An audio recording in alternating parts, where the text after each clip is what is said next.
네, 우리 성도 여러분 안녕하셨습니까? 네, 행복한 명절을 맞이해서 우리 부객교회를 찾아주신 우리 모든 성도님들과 우리 손님, 우리 특별히 오산교회에서 오신 우리 장로님, 우리 가족분 진심으로 환영합니다.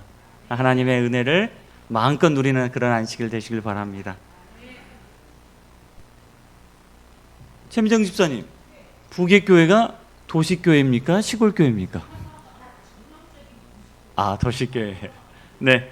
저희가 도시교회인 것 같습니다. 오늘 추석을 맞이해서 게다가 안식일 날이 딱 추석이라서 다들 많이 이렇게 자리를 비우신 것 같습니다. 어디 계시든 하나님의 성전을 기억하시고 말씀을 기억하는 우리 모든 성도들가 되길 바랍니다. 제가 지난 약 한 달 동안 우리 재림을 준비하는 성도의 자세라는 제목으로 함께 말씀을 나누고 있습니다. 그러면서 666 짐승의 표, 1월 hyom령 관련된 이야기를 했었고, 오늘은 우리 재림 교인들이 알고 있는 야곱의 환난에 대해서 말씀을 좀 드릴까 합니다. 우선 우리 에레미야 30장 7절 말씀입니다. 슬프다 그날이여, 그와 같이 엄청난 날이 없으리라. 그날은 야곱의 환난의 때가 되미로다. 그러나 그가 환난에서 구하여 냄을 얻으리로다. 야곱의 환난은요, 이 재림전 사건 가운데 가장 중요한 사건일까요, 아닐까요? 특별히 누구에게? 재림 교인들에게는 이 야곱의 환난은 대단히 중요한 사건입니다. 왜 그럴까요? 왜 그럴까? 닥친 일일까? 마지막이기 때문에 왜 그럴까? 이 다른 교회에서는 야곱의 환난에 대한 이야기를 거의 하지 않습니다. 특별히 개신교에서는요, 이 야곱의 환난이라는 단어가 거의 이야기되지 않습니다. 구약 성경에 딱 한 번 나와요. 이 야곱의 환난이라는 구절이 없지는 않습니다. 바로 우리가 금방 읽었던 에레미야 30장 7절 말씀 딱 한 번 나옵니다. 그런데 우리는 재림 교인이 되었기 때문에 이 야곱의 환난이 대단히 중요하지요. 어떤 분들은 이 야곱의 환난이 무서워요, 안 무서워요? 무서워요. 짐승의 표 1호 1hyom령보다 뭐가 더 무서워? 야곱의 환난이 무서워요. 그래서 저는 이 재림을 대하는 재림 성도의 자세로서 이 야곱의 환난을 어떻게 준비해야 하는가가 대단히 중요한 문제라고 생각합니다. 우리는 먼저 야곱의 환난이 무엇인지 이해하는 일이 필요합니다. 뭘까요, 그게? 야곱의 환난이 뭘까요? 이 야곱의 환난으로 표현되고 있는 이 이야기는 우선 이해를 돕기 위해서 성경적으로, 성서적으로 야곱의 환난의 경우, 예에 대해서 살펴보아야 합니다. 원조는 어디예요, 여러분? 야곱입니다. 야곱이 언제 환난을 당해요? 20년 동안 외삼촌 라반의 집에서 고생했던 게 야곱의 환난입니까? 아니에요. 에서를 만나기 바로 그 전에 어디에서요? 야복 강가 그 나루에서 얼마나 길었습니까? 아니요, 그 시간이 하룻밤, 그 하룻밤의 시간을 우리는 일컬어서 야곱의 환난이라고 일컫습니다. 야곱이 어디 가기 전에요? 집에 가기 전에, 고향 가기 직전에 하나님의 사자와 야복강에서 씨름을 합니다. 야곱은 심한 고통을 당합니다. 형 에서의 손에서 구원받고자 기도하며 씨름하던 그 밤, 그 시간을 일컬어 우리는 야곱의 환난이라고 이야기합니다. 그가 이제 어쩌면 죽을 수도 모르는 그 순간에 자기 속에 있는 죄책감과의 다시 싸우는 그 순간을 바로 우리는 야곱의 환난이라고 이야기합니다. 에레미야는 그의 책에서 야곱의 환난을 다시 이야기합니다. 그것은 바벨론으로 포로로 잡혀간 이스라엘 백성들이 이제 귀환하기 전에 너희들에게 무슨 날이 이를 것이다? 야곱의 환난의 날이 이를 것이다 라고 이야기합니다. 하지만 그 환난에서 너희가 구원을 받을 것이다 라고 약속을 해주고 있습니다. 이런 야곱의 환난은 신약 성경에 또 한 번 나오는데 바로 마태복음에 예수님께서 뭐 당하시기 바로 전날, 십자가 고난 당하시기 바로 전날 어디에서요? 겟세마네 동산에서 누구를 붙잡고 씨름하는 모습이에요? 하나님을 붙잡고 씨름하는 모습입니다. 아버지여, 할 수만 있으면 이 잔을 내게서 옮기시옵소서. 그러나 내 뜻대로 마옵시며 누구 뜻대로? 아버지의 뜻대로 하옵소서라고 하시면서 아버지께 간절히 아버지의 은혜를 구하는 이 장면은 예수님께 있어서 야곱의 환난의 시간이었습니다. 그는 주님께 기도합니다. 십자가의 고난 앞에서 그분은 싸우셨고 자신이 짊어지게 될 죄의 공포를 인하여 그분은 싸우셨습니다. 그날 밤 주님은 3차례나 기도하시면서 죽음과 죄의 공포 가운데 싸우셨습니다. 이것이 바로 야곱의 환난의 이야기입니다. 그러면 이러한 고통을 누구도요, 이제 마지막 시대 재림을 앞둔 재림 성도도 이런 야곱의 환난을 겪게 될 거라고 이야기합니다. 야곱이 씨름하고 고민하던 밤 겪은 그 경험은 그리스도께서 재림하시기 직전 하나님의 백성이 겪어야 할 뭘 나타낸다? 시련을 나타낸다. 그리스도께서 재림하기 직전에 하나님의 백성해야 될, 겪어야 될 시련, 그것이 바로 야곱의 환난입니다. 그럼 우리도요, 누구처럼요? 야곱처럼 씨름할 시간이 필요하고 예수님처럼 우리도 씨름해야 된다는 거예요. 그것이 바로 야곱의 환난입니다. 마지막 때 분명히 하나님의 백성들이 겪게 될 야곱의 환난에 대하여 이 계시록과 다니엘은 분명히 이야기하고 있습니다. 계시록 17장 14절 말씀에 하나님의 백성은 어디에서 나온 자들이에요? 큰 환난에서 나오는 자들이 있어요. 네, 맞습니다. 마지막 시대에 하나님의 백성은 큰 환난을 통과하고 나올 것입니다. 자, 다니엘 12장 1절 말씀에도 비슷한 말씀이 있습니다. 환난이 있으니 이는 개국 이래로 그때까지 없던 환난일 것이며 라고 하면서 하나님의 백성들은 어디 가운데서 나와요? 큰 환난 가운데서 나오는 백성들입니다. 밤낮으로 자신의 구원을 위하여 주님 앞에 부르짖게 될 것이고 바로 이것이 야곱의 환난이다 라고 말씀하고 있다는 겁니다. 여러분, 이 야곱의 환난을 우리는 어떻게 이겨낼 수 있을까요?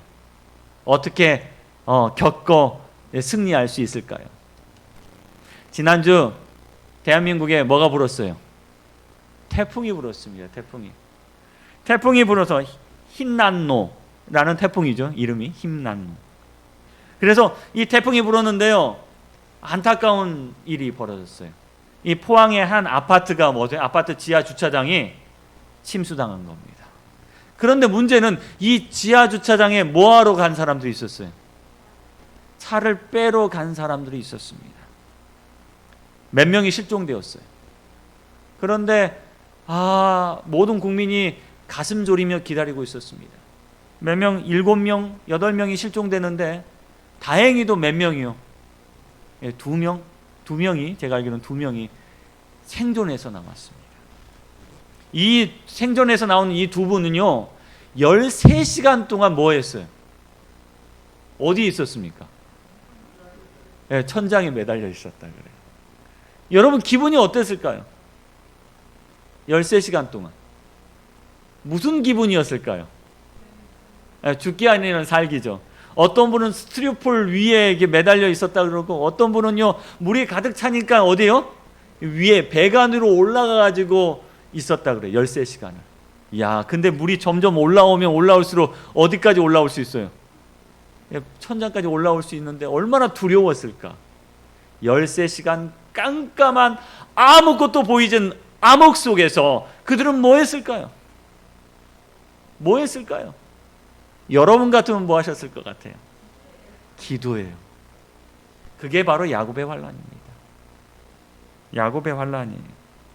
구조받을 수 있을지 없을지도 모르겠고, 물이 더 차오르면 난 죽을 수도 있는데, 물보다 더 무서운 것은 정말 자신이 구원받을 수도 구원받지 못하고 죽을 수밖에 없다는 그 공포 때문에 그들은 어떻게 버텨낼 수 있었을까요?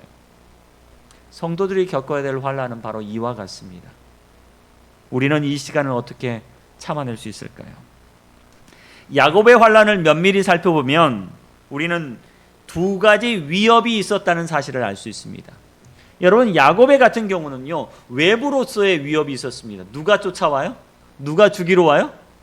에서가 그냥 혼자 온 것도 아니고 몇 명의 군사를 끌고 400명의 군사를 끌고 누구 만나러 온다더라? 야곱을 만나러 온다더라. 여러분, 400의 군사를 끌고 온다는 이야기는 뭐예요? 죽이러 오겠다는 이야기죠. 죽이러 오겠다는. 그는 형에게 이제 죽겠구나. 자기가 20년 동안 고생해서 이렇게 좀 부자 돼가지고 살만하니까 이제 뭐 하는 거야? 죽는구나 라고 생각하면서 가족들 다 보내고 야복강에서 이제 마지막으로 하나님 앞에 뭐예요? 기도합니다. 기도하는데 두 번째 위협이 그에게 몰려오는 거예요. 지금까지 내가 이렇게 된 이유가 뭐 때문인 것 같아? 내 죄 때문인 것 같아. 내 잘못인 것 같아. 내가 형을 속였기 때문이고 내가 아버지를 속였기 때문이고 다 누구 잘못이야? 내 잘못이야. 그러면서 주마등처럼 옛날에 잘못했던 이야기가 다 흘러나오는 거예요. 여러분, 죽기 전에 우리가 과거에 잘못했던 이야기, 내가 미워했던 사람들 얼굴들 다 지나갑니다. 그럼 내가 구원받을 수 있을 것 같아요? 못 받을 것 같아요? 못 받을 것 같아. 나 구원 못 받을 것 같아. 저도 그럴 것 같아요. 제가 목회자로 한평생 살아왔지만 죽을 날 되면 내가 과거에 잘못했던 이야기, 내가 게을렀던 이야기, 내가 미워했던 성도 이야기, 얼굴들 막 성경 생각나면서 제가 구원 받을 것 같아요? 못 받을 것 같아요? 글쎄요. 감사합니다. 못 받을 것 같아요. 막. 이 두 가지 위협으로부터 야곱은 고난에 휩싸이게 됩니다. 재림교인도 마찬가지입니다. 야곱의 환난을 겪는 재림교인, 재림 직전의 성도도 역시 두 가지 환난을 겪게 된다고 이야기합니다. 첫 번째는 뭐요? 성도들 핍박하고 학살하는 법령이 떨어질 거라는 거예요. 우리는 이제 죽을 수도 있어. 이제 법령이 떨어지고 사람들이 누구를 잡으러 와요? 나를 잡으러 와. 난 어디로 도망갈 데도 없는데 어떡해? 그러한 공포 가운데 있을 때 두 번째, 심한 영적인 번민 가운데 휩싸이게 될 거라는 사실입니다. 이게 여러분, 믿음이 많다고 없는 게 아니에요. 누구도, 예수 그리스도도 겟세마네 동산 앞에서 뭐 하셨어요? 고뇌하셨어요. 이건 성도가 겪게 될 경험이라는 겁니다. 주님은 부활하실 걸 알고 계셨습니다. 그럼에도 불구하고 그분은 고뇌하십니다. 왜요? 죄에 대한 공포, 그리고 십자가에 대한 공포로 인하여 그분은 끝까지 고민하셨습니다. 하지만 그분은 뭐 하셨어요?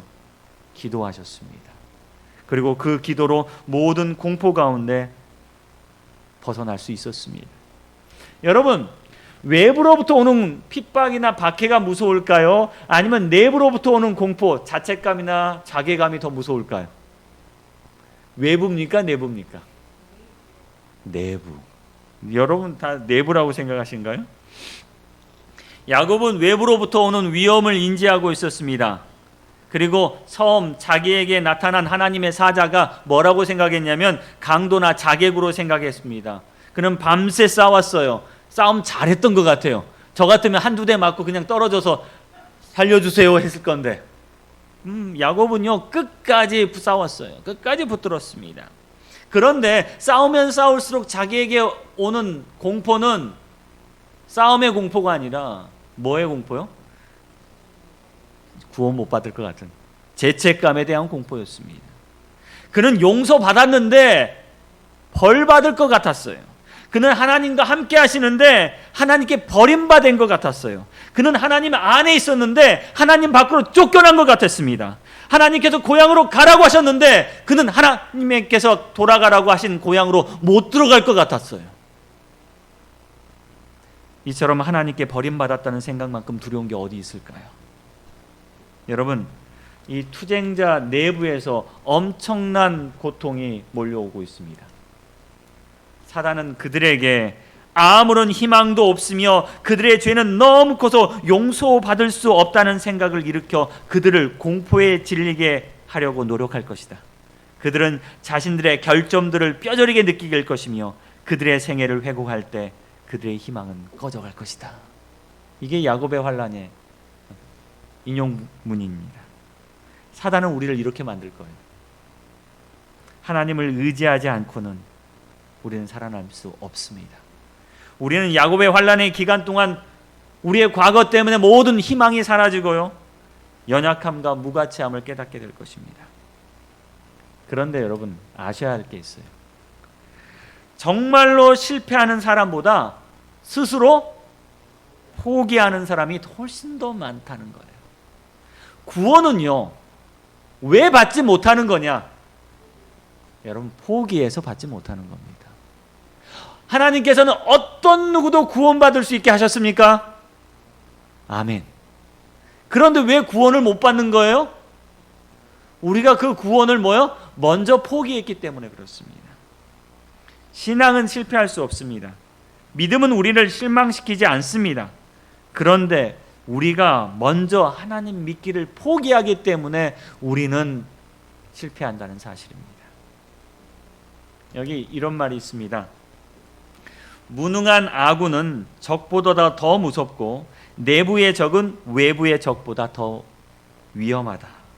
사실 사마천이 기록한 사기에도 이런 말이 있습니다. 외부의 적보다 내부의 적이 무섭다. 많은 역사가들이 보면요, 한 나라가 멸망당하는데 외부의 적에서 의해서 멸망당하기도 하지만 더 무서운 건 어디에 있어요? 적은 내 안에 있는 거예요. 역사만이 그렇게 증명하지 않습니다. 개인도 마찬가지입니다. 우리의 적은 여러분 어디에 있는 거예요? 내 안에 있어요. 내 안에. 내가 하나님을 놓치는 순간 우리는 실패하고 만다는 이야기입니다. 한 소설이 있습니다. 빅토르 위고라는 아주 유명한 작가가 쓴 93년이라는 소설입니다. 이 소설에는 어떤 이야기가 나오냐면 한 큰 배가 나와요. 이 큰 배는요, 아주 커다란 대포, 캐논포라는 대포를 싣고 다니고 있었습니다. 그런데 이 배가 항해하다가 뭘 만났냐면 폭풍우를 만나게 돼요.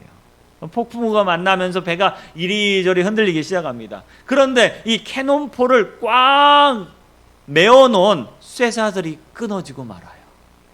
자, 이 배가 왔다 갔다 할 때마다 속에 뭐가 움직여요?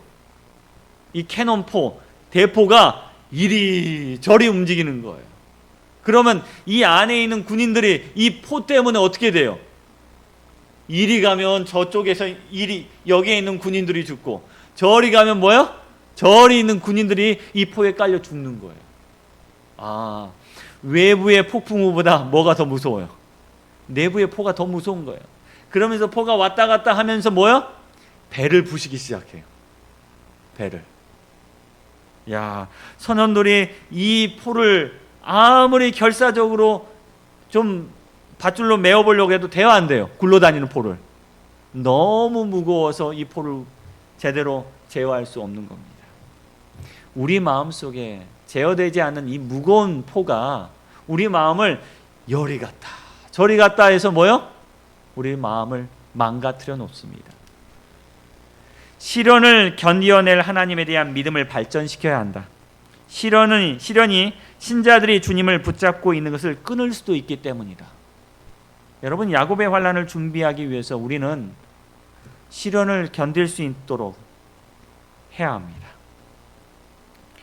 우리 앞에 있는 고난과 고통의 시기는 우리에게 피로와 지연과 두림을 견딜 수 있는 믿음, 곧 격렬하게 시련을 받을지라도 쇠약해지지 아니할 믿음이 필요하다.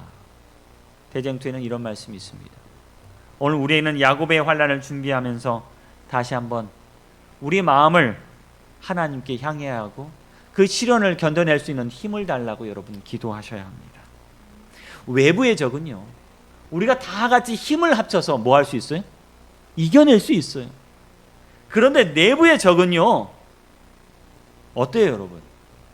내 속에 있는 죄는 내 속에 있는 적은요 이겨낼 수가 없어요. 여러분, 야곱의 환난은요 어쩌면 누구랑 싸우는 거냐면 내 속에 있는 믿음과 싸우는 겁니다. 믿음에 다시 굳건히 버텨있는 사람은요 내부에서 어떤 고난이나 시련이 와도 우리는 이겨낼 수 있습니다. 종교개혁 당시에 이 마틴 루터가 있었습니다. 이 마틴 루터를 도와주던 제후 한 사람이 있었습니다. 요한이라는 제후, 선후, 그러니까 황제를 뽑는 그런 아주 높은 지위에 있는 제후였습니다. 이 제후가 마틴 루터가 어려움을 당하게 되고 황제의 소환을 받게 되고 이제 사형 명령이 떨어지게 되었을 때 이 마틴 루터에게 이야기합니다. 내가 군사를 일으켜서 너를 도와줄 수 있다. 그랬더니 마틴 루터가 나는 그걸 원하지 않습니다 라고 이야기하면서 제후에게 이런 말을 합니다. 황제가 나를 부르면 우리는 언제든지 갈 것입니다. 두려워하지 마십시오. 그러면서 뭐라고 이야기하냐면 선후 전하여 두려워하지 마십시오. 전하가 우리의 믿음을 지켜줄 수는 없습니다. 누구든지 위기를 당하면 자기 믿음은 자기가 지켜야 하는 것입니다. 여러분, 이 말에 동의하십니까? 누구든지 위기를 당하면 자기 믿음은 누가 지켜야 돼요? 자기가 지켜야 돼요. 야곱의 환난은요 자기 믿음을 자기가 지키는 시간입니다. 여러분, 누구도 우리를 도와줄 수 없습니다. 아버지도 나의 신앙을 도와줄 수 없고 자식도 나의 신앙을 받쳐줄 수 없습니다. 루터가 이렇게 이야기한 것처럼 믿음의 싸움은 홀로 싸워야 합니다. 그 믿음의 홀로 된 싸움을 싸우기 위해서 지금 우리에게는 힘이 필요하고 믿음이 필요한 겁니다.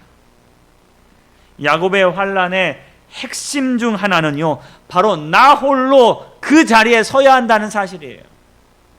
내 마음과 싸워야 합니다. 예수 그리스도조차도 겟세마네 동산에서 누구랑 그 마음속에 있는 그 고통과 환난과 번민과 홀로 싸웠습니다. 그분이 잠시 내려가서 기도하다가 잠시 내려가서 누구를 깨웠어요? 제자들 깨워서 뭐라 그랬어요? 나를 위해서 뭐 해달라고요? 기도해달라고 그랬어요. 그리고 너희들도 좀 뭐 하라고요? 기도하라고. 실현했다가 얼마 남지 않았다고요.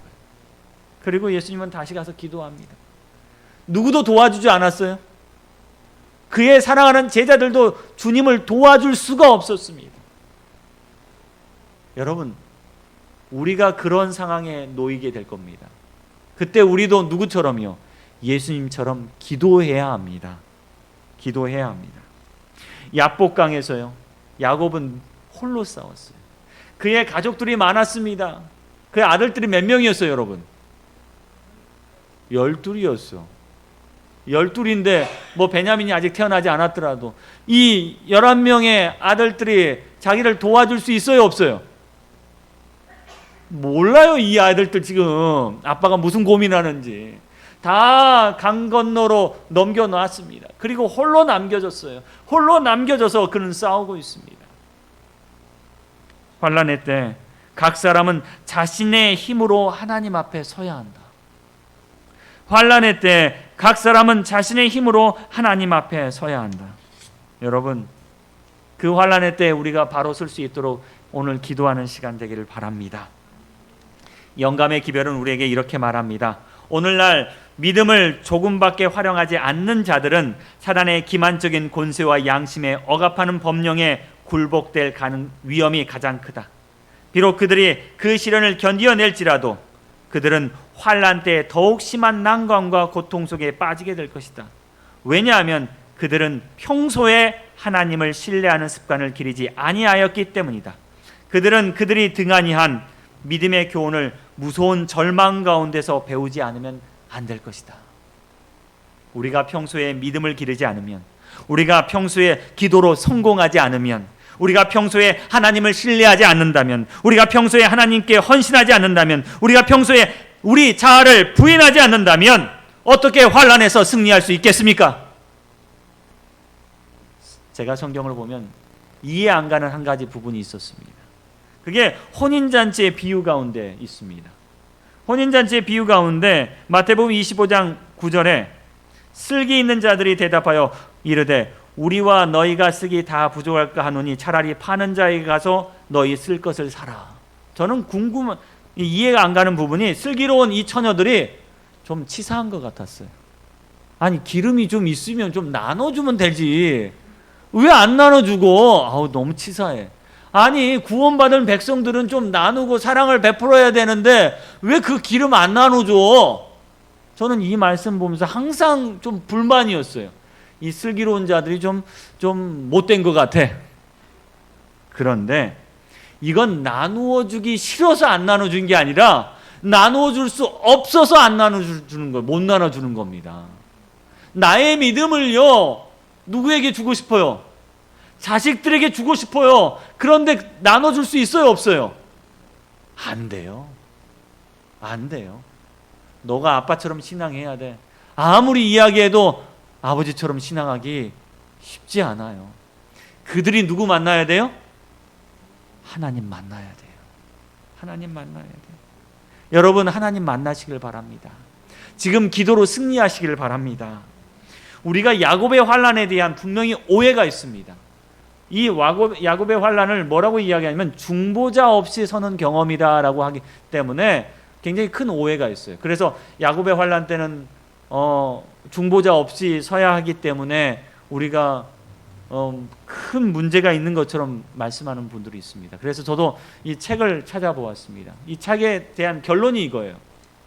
엘렌 화이트는 그리스도께서 하늘에서 중보 사역을 마치시며 그들을 버리실 거라고 가르치지 않으십니다. 네, 주님은 그분의 중보 사업을 마쳤을 때 우리를 버리시다 말씀하지 않으셨어요. 그 순간 믿음으로 말미암은 칭의의 겉옷이 하나님의 백성에게 제거될 것이라고도 가르치지 않습니다. 그녀는 그들이 예수님 없이 스스로 하나님 앞에 서야 한다고 말하지도 않습니다. 엘렌 화이트는 그리스도께서 그분의 중보 사역을 중단했을 때 성령이 남은 물에게 거두어 가실 거라고 암시하지도 않습니다. 네, 맞습니다. 우리와 함께 하실 겁니다.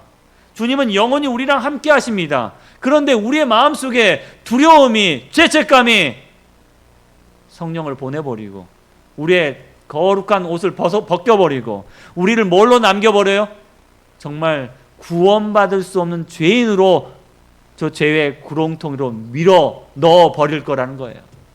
여러분 승리하길 간절히 바랍니다. 주님은 우리를 버리지 않습니다. 끝까지 우리를 버리지 아니하십니다. 가장 위대한 승리는요 우리의 재능이나 교육이나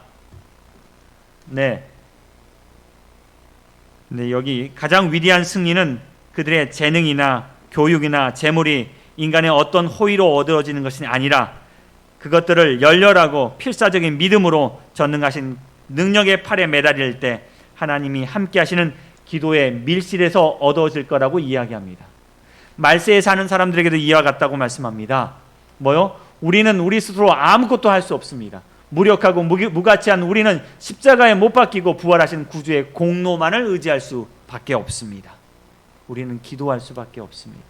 기도의 밀실에서 오직 하나님께 매달려야 우리는 승리할 수 있습니다.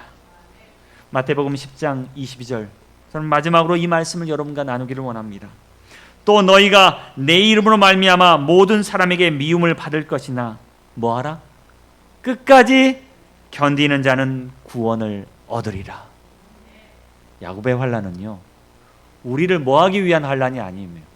우리를 떨어뜨리기 위한 환난이 아닙니다. 그런데요 이 야곱의 환난을 우리가 야곱처럼 뭐 할 수밖에 없어요? 지나갈 수밖에 없습니다. 여러분 이 환난을 위해서 여러분 지금 하나님께서 여러분을 인도하신다는, 지키고 계신다는 경험을 하기를 간절히 바랍니다. 그 경험이 많은 사람들은요 이 환난을 넉넉히 이겨낼 것입니다. 여러분 지금 기도하시길 바랍니다. 지금 말씀이 여러분을 충만하게 채우시길 간절히 바랍니다. 지금 여러분이 정말 야곱이 본 것처럼 하늘 사닥다리, 그 사닥다리의 경험을 하게 되기를 간절히 바랍니다. 주님이 여러분의 기도를 듣고 계시고 여러분을 인도하고 계십니다. 승리하는 모든 주의 성도를 되길 바라며 말씀드리겠습니다.